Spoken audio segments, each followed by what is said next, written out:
আসসালামু আলাইকুম প্রিয় দেশ এবং দেশবাসী।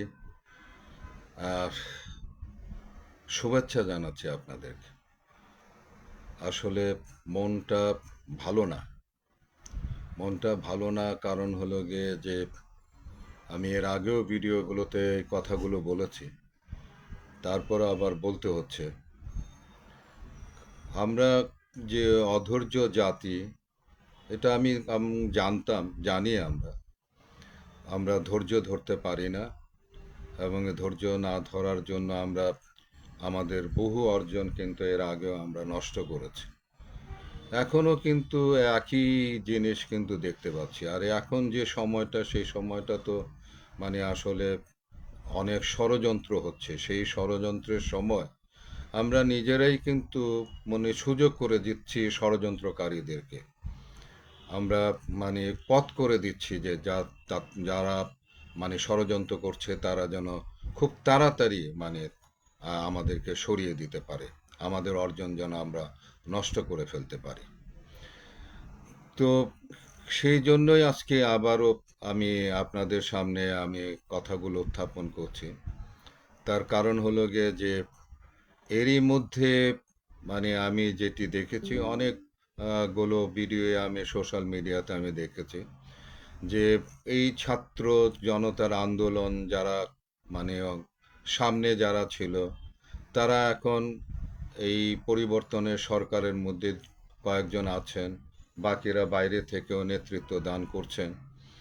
তো এটাকেও দেখলাম যে অনেকেই এটা, অন্যান্য ছাত্ররা যারা আছেন, তারা এটাকে ভালো চোখে দেখছেন না। একটা হিংসার জায়গা থেকে তারা দেখছেন। তারা মনে করছেন যে তারা কেন এগুলো করবে, তারা কেন উপদেষ্টা হবে, তারা কেন এরকম নেতৃত্ব দেবে। আমরাও তো সমন্বয়কারী, আমরাও তো অনেক কিছু করেছি, আমরাও আমাদের আন্দোলন আমরা করেছি, আমাদেরকে কেন দেওয়া হচ্ছে না, আমরা কেন সেই সুযোগগুলো পাচ্ছি না।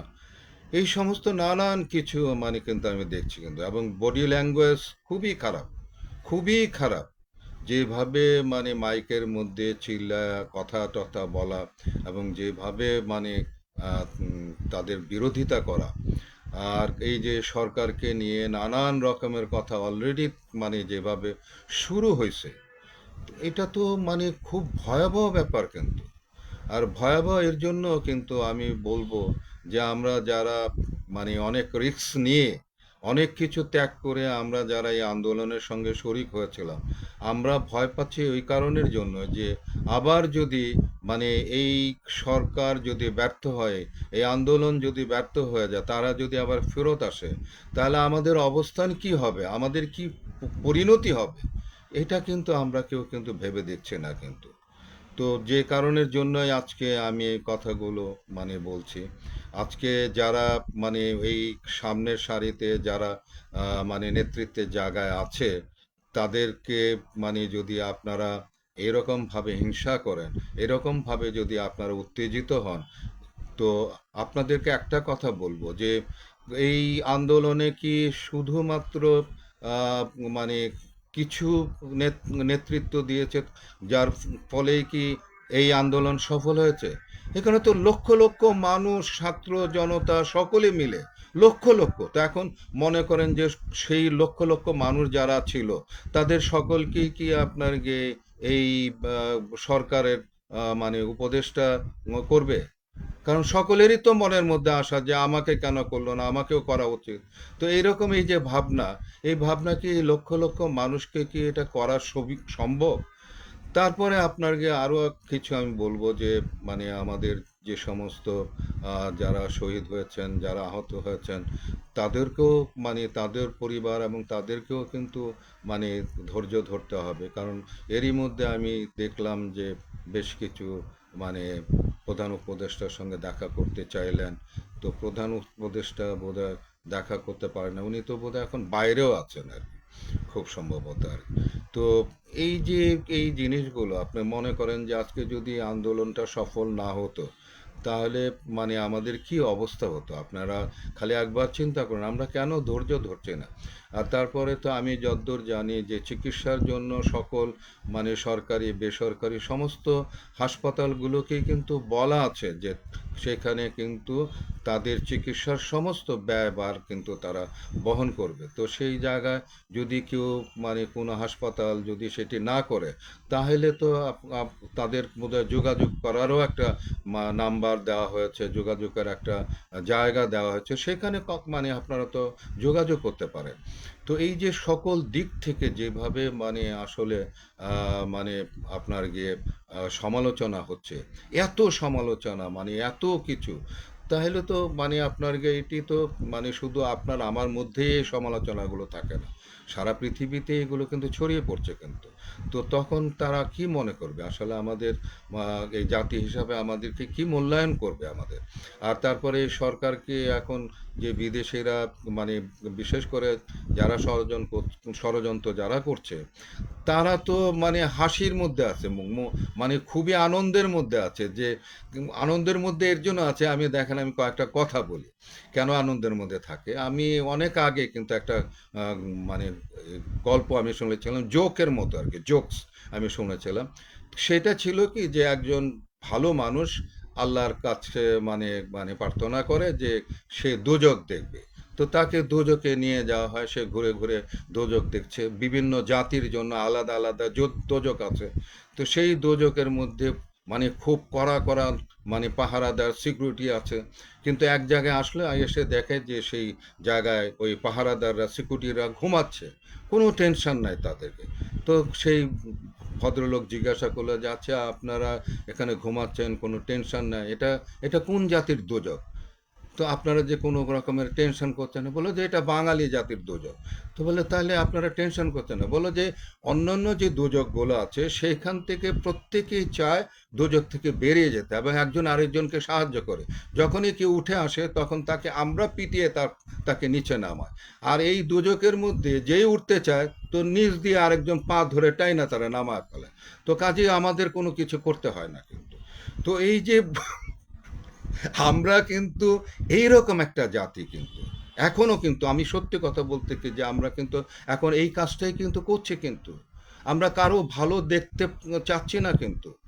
ভাই যারা মানে এই সরকারের মধ্যে আছে কয়দিন হয়েছে, আর এই অল্প সময়ের মধ্যে কি করতে পারবে? আর সবচেয়ে বড় জিনিস হলো গিয়ে যে এই যে পুলিশের যে বিষয়টা, এই 15-16 বছরে এই যে আপনার গিয়ে পুলিশ প্রশাসন বিচার ব্যবস্থা সমস্ত কিছু যে কি তছনছ করে দিয়ে গেছে, এবং সেখানে তাদেরই লোকগুলি এখনো পর্যন্ত আছে। তো সেই জায়গায় এরা যে এখনো পর্যন্ত টিকে আছে, এখানে কাজ করছে, এই জিনিসটা আমাদের কিন্তু বুঝতে হবে কিন্তু। খুব একটা সময় হয় নাই কিন্তু। এবং এই যে দেখেন মানে কি করবে, আপনি বলেন তো, আপনি যদি এখানে থাকতেন তাহলে আপনি কি করতেন? আর তারপরে আমি আরেকটা কথা বলবো, ডক্টর ইউনূসের মতো একজন ব্যক্তিত্ব যদি প্রধান উপদেষ্টা না হতো, আপনারা কি একবার ভাবেন কি, ভেবে দেখেছেন যে সারা পৃথিবীতে তার যে মর্যাদা, তার যে সম্মান, সেই সম্মানের জন্য এই যে এখন মনে করেন আমাদের যে অর্থনৈতিক যে দুরবস্থা, সেই দুরবস্থার জন্য যারা মানে অর্থ দিয়ে সাহায্য করে তারা কিভাবে এগিয়ে আসার চেষ্টা করছে। তো এইটা উনি ছাড়া আর কেউ থাকলে কি এটা কি সম্ভব হতো? তো এই যে বিষয়গুলো, তো আমরা কেন ভাই আমরা দেখি না? আর তারপরে জানেন আমি আরো একটা মানে ঘটনার কথা আমি বলবো, একটা গল্পের কথা বলবো। সেটি হলো গিয়ে শয়তানকে জিজ্ঞাসা করা হয়েছে যে তুমি শয়তানি কিভাবে করো, এত সারা পৃথিবীর মানুষকে তুমি কিভাবে শয়তানি করো? তো উনি ওই শয়তান বলল যে আমাকে কিছু করতে হয় না, তো আমি শুধু একটু গুড় লাগায়া দিই। তো ওই গুড়ের লাগায় দিলে ওইটা দিয়েই মানে যার যার শয়তানি যত মানুষ আছে তার শয়তানি ওই গুড়ের মাধ্যমে করে। তাহলে কিভাবে? বলে যে আমি যখন গুড় লাগাই তখন ওখানে পিঁপড়া আসে গুড় খাওয়ার জন্য। তো ওই পিঁপড়াকে খাওয়ার জন্য টিকটিকি আসে। টিকটিকি আসার পর তারপরে আপনার গিয়ে ওই টিকটিকিকে খাওয়ার জন্য আপনার গিয়ে ওই বিড়াল আসে। বিড়ালকে মানে এই করার জন্য কুকুর আসে। তো এইরকম যখন কুকুর আর বিড়ালের মধ্যে ঝগড়া হয় একদিন, তারপরে এই ওই যে ওই বাড়ির লোকেরা তখন ওই মানে ওই কুকুর আর বিড়াল নিয়ে ঝগড়া করে। ঝগড়া করার পর একজন তার বিড়ালকে মেরে ফেলে। মেরে ফেলার পর তারপর মামলা মোকদ্দমা মারামারি সব চলতেছে। তো ও এই যে শয়তান কিন্তু এই কথাটাই বলেছে যে আমাকে কিছু করতে হয় না, আমি শুধু একটু গুড় লাগায়া দিই। তো আমাদের কিন্তু যে দেখেন মানে আমরা কিন্তু সকলেই কিন্তু গুড় লাগানোর চেষ্টা করছি কিন্তু। এই যে আপনি দেখেন বায়তুল মোকাররমে যে ঘটনা, আপনারা কি একবার ভেবে দেখেছেন কি হলো এখানে? এই যে এত বছরের এই 54 বছরে কিন্তু কখনো কিন্তু আমাদের মসজিদগুলোতে কিন্তু এরকম কিন্তু ঘটনা ঘটে না। আপনারা বুঝতে পারছেন না যে কি ধরনের ষড়যন্ত্র হচ্ছে? আপনারা কি বুঝতে পারছেন না যে এই যে আমাদের পাহাড়ি অঞ্চলে কি কি কি মানে ষড়যন্ত্র চলছে? কেন বুঝতেছেন না আপনারা? আমরা সবাই কেন এত অধৈর্য কেন হয়ে যাচ্ছি কেন? এই যে মনে করেন যে আমাদের পাহাড়িদের মধ্যে যে মারামারি যে এই শুরু করে দিয়েছে, তারা কিন্তু মানে আপনারা দেখেছেন কিনা জানি না, আমাদের পার্শ্ববর্তী দেশের যে মিডিয়াগুলো তারা কিন্তু এই এই ইঙ্গিত কিন্তু আমাদেরকে দিয়েছিল কিন্তু, যে তাদেরই শুধু চিকেন নেক নাই কিন্তু, এই পার্বত্য চট্টগ্রামকেও তারা কিন্তু আলাদা করে দেওয়ার কিন্তু ষড়যন্ত্র কিন্তু করছে কিন্তু, এবং সেটার নমুনা কিন্তু আমি দেখতে পাচ্ছি কিন্তু। ভাই বিশ্বাস, মানে আপনাদের কাছে অনুরোধ করি কিন্তু, আল্লাহর ওয়াস্তে আপনারা একটু বোঝার চেষ্টা করেন, একটু ধৈর্য ধরেন।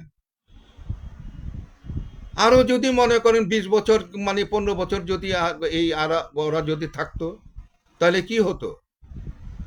আমরা রাজনৈতিক দল বলেন, সাধারণ মানুষ বলেন, সবাই যেন অস্থির হয়ে গেছে গা। আরে ভাই কত কত যাক মানে কতজনকে আপনার তত্ত্বাবধায়ক সরকারের মধ্যে আপনার নেবে, এই মানে ইন্ট্রিম সরকারের মধ্যে কতজনকে নেওয়া যায়? হ্যাঁ, হয়তো এটা আরো করবে, সে সময় সেই সুযোগটা দিতে হবে তো। আমরা সবই চাইতেছি। আপনি মনে করেন যে কিভাবে হবে? আপনি কি মনে করেন একটা জায়গা আছে, একটা ডিপার্টমেন্ট আছে যেখানে ষড়যন্ত্র হচ্ছে না? যারা মনে করেন যে এই মানে এখন এই রাষ্ট্রকে পরিচালনা করছে, আমি তো অবাক হয়ে যাই যে এরা ঘুমায় কি করে? এদের তো ঘুমটুম হচ্ছে না কিন্তু। মানে চতুর্দিকে তাদেরকে যে প্রেশার তারা ভোগ করতেছে। তো এই যে এই জিনিসগুলো আপনারা এখনো যদি মানে না বুঝেন যে কত দিক দিয়ে মানে ষড়যন্ত্র হচ্ছে, আপনারা দেখেছেন তো। আনসারের আনসারের ষড়যন্ত্র দেখেছেন, আপনারা গার্মেন্টসের ষড়যন্ত্র দেখেছেন। তো প্রত্যেকটা জায়গার মধ্যেই তো এরকম করছে। তো এই যে এই জায়গার মধ্যে করছে, পাশাপাশি আমাদের কিন্তু মানে আইন শৃঙ্খলা রক্ষা যারা করবে তারা নাই কিন্তু, যারা আইন শৃঙ্খলা রক্ষা করবে তারা নাই। তারপরে আপনার বিচার ব্যবস্থাও সেখানে নাই। তো এই জায়গার গুলোর মধ্যে আমরা যদি সকলে মিলে আমরা যদি এটাকে ধরে না রাখতে পারি, জানি না আপনাদের কি হবে, আমার কি হবে, আমি কিন্তু এটা নিয়ে আমি খুব দুশ্চিন্তার মধ্যে আছি। আমি খুব দুশ্চিন্তার মধ্যে আছি, কারণ অনেক কিছু স্যাক্রিফাইস করে তারপরে কিন্তু এই ছাত্রদের আন্দোলনের সঙ্গে কিন্তু আমি মানে যুক্ত হয়েছিলাম, আমি তাদেরকে সাপোর্ট করেছিলাম। আমি কিন্তু বুঝতে পারছি যে আমার কি হবে যদি এটা টিকিয়ে না রাখা যায়, এবং আপনাদেরও কি হবে আপনারা আসলে বুঝতে পারছেন না। কিন্তু দয়া করে আপনারা একটু বোঝার চেষ্টা করুন, একটু ধৈর্য ধরুন, একটু ধৈর্য ধরুন। 2-3 বছর অন্তত দেখেন না, দেখেন একটু একটু একটু ওদেরকে একটু চালাইতে দেন। তারপরে আপনাদের মতামত আমি কিন্তু এটাও বলেছিলাম যে আপনারা কি চান, যেহেতু আমাদের সংবিধান পরিবর্তন কিংবা যাই হোক হচ্ছে যেটা, সেখানে আপনাদের মতামতগুলো দেন, আপনারা কি চান, কিভাবে রাষ্ট্রকে দেখতে চান, সেগুলো দেন। আচ্ছা, আপনি একবারও কি ভাবছেন মানে এই যে আন্দোলনটা, এ তো লক্ষ লক্ষ মানুষের মানে সহযোগিতায় এই আন্দোলনটা সাকসেস হয়েছে। না, এখন লক্ষ লক্ষ মানুষকে কি প্রোভাইড করা সম্ভব আছে? সেই অর্থনীতি তো লুটপাট করে সমস্ত কিছু তো নিয়ে চলে গেছে। সেই জায়গায় যে এখনো পর্যন্ত আমাদের বিদ্যুৎ বন্ধ হয়ে যায় নাই, আমরা আমাদের তেলের জন্য আমাদের গাড়ি বন্ধ হয়ে যায় নাই, এটা তো মানে শুকুর আলহামদুলিল্লাহ বলে। এখনো যে মনে করেন যে ব্যাংকে থেকে মানুষ টাকা তুলতে পারছে, এটা তোলার কথা না কিন্তু। এরা কিন্তু এই ব্যবস্থাগুলো করছে কিন্তু, এখনো কিন্তু স্বাভাবিক রাখার চেষ্টাটা কিন্তু করছে কিন্তু। তো যাই হোক, আমি আশা করি আপনারা এই আমার ভিডিওটা দেখে আপনারা কিন্তু সেইভাবে আমাকে কিছু খারাপ মনে করেন না কিন্তু। আমি দেখেন আমার কথা কিন্তু বলি নাই। আমাদের কিন্তু এই ব্যর্থতা কিন্তু সকলের জন্য কিন্তু হবে, সকলের এই প্রবলেম কিন্তু হবে কিন্তু। তো আমার এই ভিডিওটা আমি মনে করি যে এটা অত্যন্ত গুরুত্বপূর্ণ, আজকের এই কথাগুলো এগুলো সবার মধ্যে আপনাদের কিন্তু ছড়িয়ে দিতে হবে কিন্তু, সবার মধ্যে ছড়িয়ে দিতে হবে। সবাই দেখেন আমরা অধৈর্য হয়ে যাচ্ছে। আরেকটি জিনিস আমি আমি বলবো আসলে, এই যে আমাদের গণভবন যেটা মানে ছাত্রদের জন্য যে স্মৃতির ব্যবস্থা করছে, জাদুঘরের ব্যবস্থা করছে, সেটার পাশাপাশি এখানে বিশাল জায়গা কিন্তু। আমি মনে করি যে সেখান থেকে মানে ওই জায়গার মধ্যে এই যারা আহত এবং নিহত হয়েছে তাদের পরিবারের জন্য আমার মনে হয় যে 10 তলা 20 তলা এক একটা বিল্ডিং করে সেখানে তাদের মানে থাকার একটা ব্যবস্থা যেন করা হয়। আর তারপরে আরেকটা জিনিস আমি বলতে চাই, সেটি হলো যে এই যে আমাদের এই যে বন্যা হলে পরে ওখানেও দেখেন সবাই মানে এসে পড়ে যে আমাদের কিছু দেওয়া হচ্ছে না, আমরা পাচ্ছি না, এই না অমুক না। এইগুলো তো এইভাবে কত প্রত্যেক বছরই আপনারা কিন্তু করতে হবে। বরঞ্চ এটা একটা স্থায়ী সমাধান যাতে হয়। আমাদেরকে মানে আমরা নিজেরাই কিন্তু খাল বিলগুলো আমরা নিজেরাই কিন্তু ভরাট করে ফেলে এবং প্রত্যেক বছরই বন্যার পানি আসে, প্রত্যেক বছরই এরকম ভাবে মানে সাহায্যের জন্য হাহাকার করে।